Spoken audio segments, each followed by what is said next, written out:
Lo tercero es, señoría, que esas imágenes no han sido autorizadas en un mes. Lo cuarto, que se nota en ella cuando se aprecian alteraciones. En una aparece uno de los imputados. Me perdona el imputado y su abogado, el señor, me parece la fotografía de Franklin Cornacero, que aparece más grande que una valla de esas que sobrepasan un edificio. Se nota el montaje que hubo ahí y por tanto, ante esas alteraciones, ¿cómo, me pregunto, cómo podría autorizarse a entrar si una prueba de esa naturaleza? Con todas esas irregularidades, además, con un montaje de esa naturaleza. Lo mismo que hizo la comisión encubridora en el momento en que estaba realizando su supuesta investigación. Comenzaba a alterar documentos, comenzaba a editar grabaciones, comenzaba a montar fotografía, que es lo parecido a aquello que se hizo con la famosa fotografía del presidente del Colegio Médico Dominicano, todo el mundo sabe, lo sacaron sonriente y sin nada, cuando la verdad era que el hombre había sido esposado, ultrajado y dejado.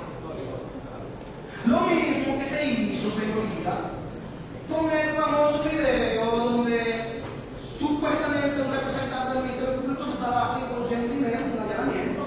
Ese no se asunto que era clasificado. Lo mismo con la fotografía, con los CD y con todas estas supuestas pruebas, no se decía cómo llamarlo. La osadía llegó a tal punto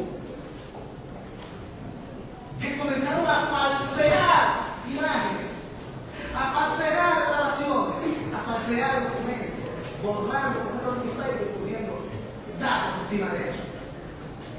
Es por ello que todas esas pruebas carecen de legalidad y el juez, entiende la defensa técnica, no le quedará otra alternativa que aplicar las disposiciones, por una parte del 167 y otra del 171 del Código Procesal Penal, unas excluyendo a otras, declarando la homicidio.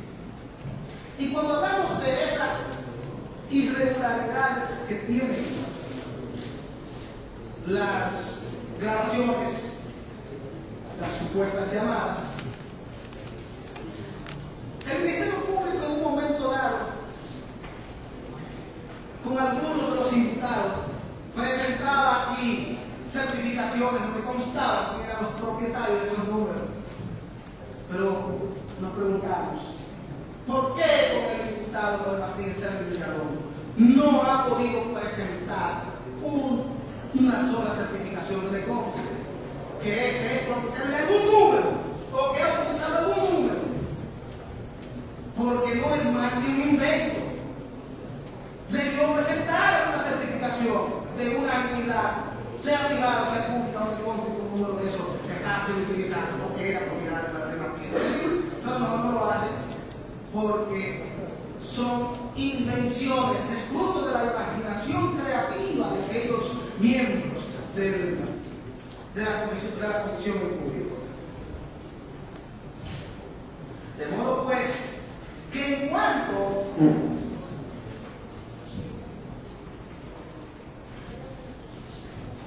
a los medios de prueba aportados de manera documental por el Ministerio Público,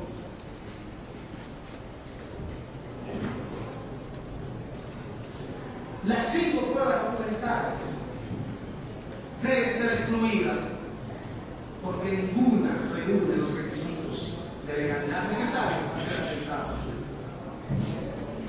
Máxime cuando ninguno forma parte tampoco de aquel elenco de posibilidades que permite el Código Procesal Penal, del artículo 173 al 186 de aquellas diligencias procesales que deben ser implementadas en acto. No son parte de ninguna de esas pruebas de esas diligencias ni fueron hechas por nosotros. En cuanto, señoría, a las pruebas testimoniales,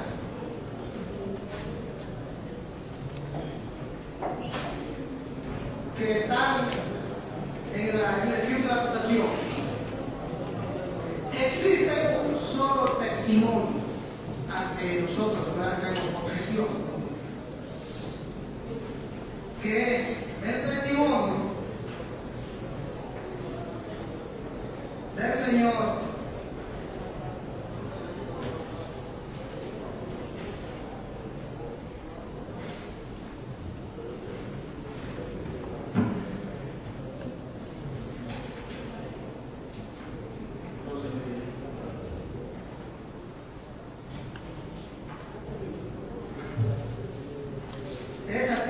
del Señor Luis Manuel Ovalle Tejeda, y no hacemos ninguna objeción a ese testimonio, porque también nosotros estamos aportando como prueba al descargo, en el sentido de que los coroneles que se aportan como prueba testimonial en contra de Martín Sterling, entiéndase, el coronel Elvis Soriano Gaviria, no sé si el Ministerio Público va a insistir después de ciertas investigaciones en presentarlo como tal. El licenciado Manuel Peña-Larú, Julio César Sufrón Velázquez y el coronel Luis de Castillo García, esos mismos participaron en violencia física, psíquica, psicológica en contra de ese mismo testigo, a los fines de que este dijera que un número telefónico que ahora en la acusación del Ministerio Público le pertenecía al señor Martín Sterling, lo cual después en su acusación lo que pretende es aportar otro número.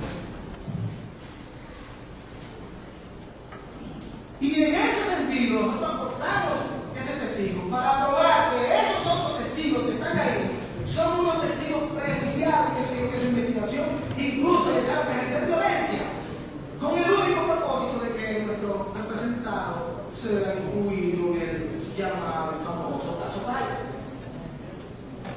Es por eso que además de que en ninguno de esos testigos, lo que hemos mencionado recientemente, todos los coroneles que se aportan en contra de nuestros representados, el Ministerio Público además no dice de manera expresa, como establece el artículo 294 del Código Procesal Penal, qué pretende probar.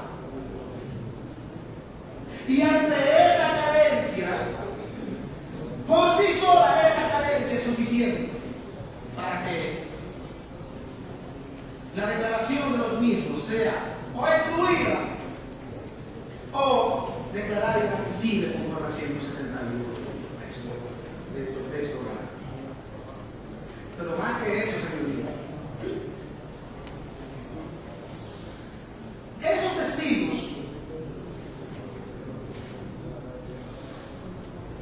cuando evaluamos la calidad de ellos como tales, tenemos que llegar a la necesaria conclusión de que no llegan siquiera a la categoría de testigos referenciales, porque lo que saben es por las investigaciones que entre comillas ellos realizaron. No es porque ellos hayan tenido conocimiento directo de lo que ocurrió, sino por sus investigaciones. Y si nos podemos evaluar los requisitos que establece el 325 del Código Procesal Penal para los testigos, eso no ocurre. En ese sentido, nosotros vamos a solicitar la inclusión de todos los testigos como medio de prueba, con excepción de Luis Manuel Ovalle, porque a ese no hemos subido la debida ofensiva. Señoría,